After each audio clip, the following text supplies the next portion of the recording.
Sebelumnya, mohon maaf mengganggu waktunya. Assalamualaikum. Perkenalkan, nama saya Lintang Torik Fadilah dari KSAP 22C.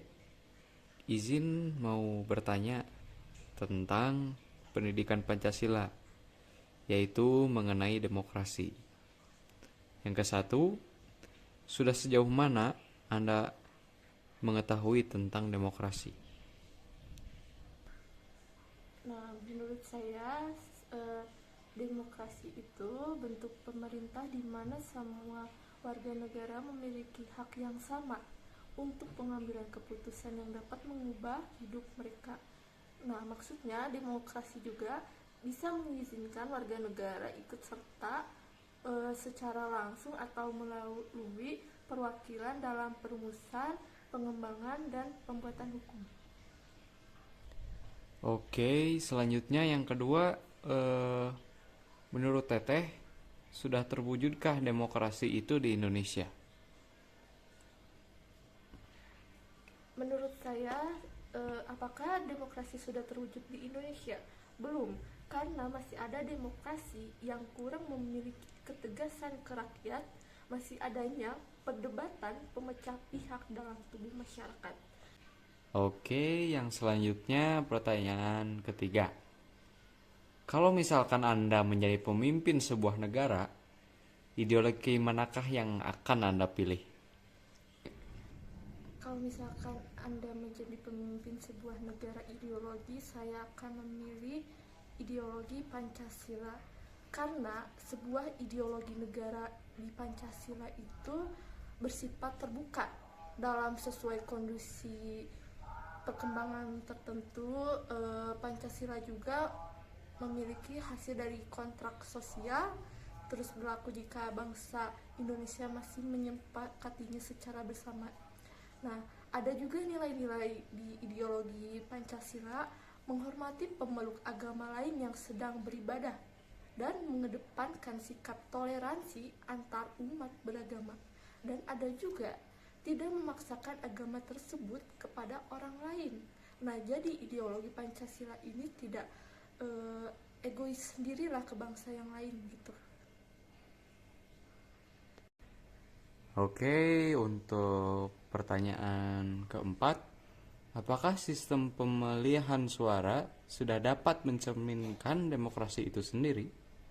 Sistem pemilihan suara sudah dapat mencerminkan demokrasi karena pemungutan suara atau voting itu merupakan pengambilan keputusan bersama dilakukan berdasarkan suara terbanyak.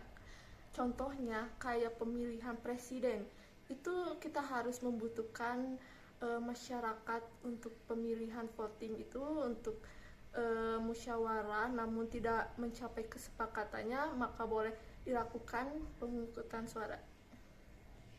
Baik, terima kasih. Untuk pertanyaan selanjutnya, apakah ada kekurangan dari sistem demokrasi? Pasti ada kekurangan dari sistem demokrasi, contohnya pengaruh kuat dari partai politik. Banyak kader dari partai politik mengutamakan kepentingan partai daripada kepentingan rakyat. Yang kedua, penyalahgunakan dana rakyat. Nah, ini tuh gak boleh apa sih, gak boleh salah digunakan.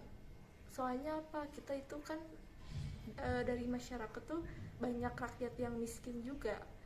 Terus cenderung terjadi korupsi dalam pengelolaan keuangan.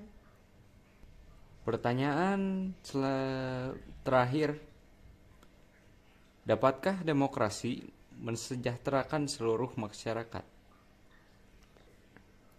Kalau menurut saya demokrasi mensejahterakan seluruh masyarakat itu belum, karena memberikan dampak yang signifikan terhadap kesejahteraan dan kemakmuran rakyat itu belum kelihatan.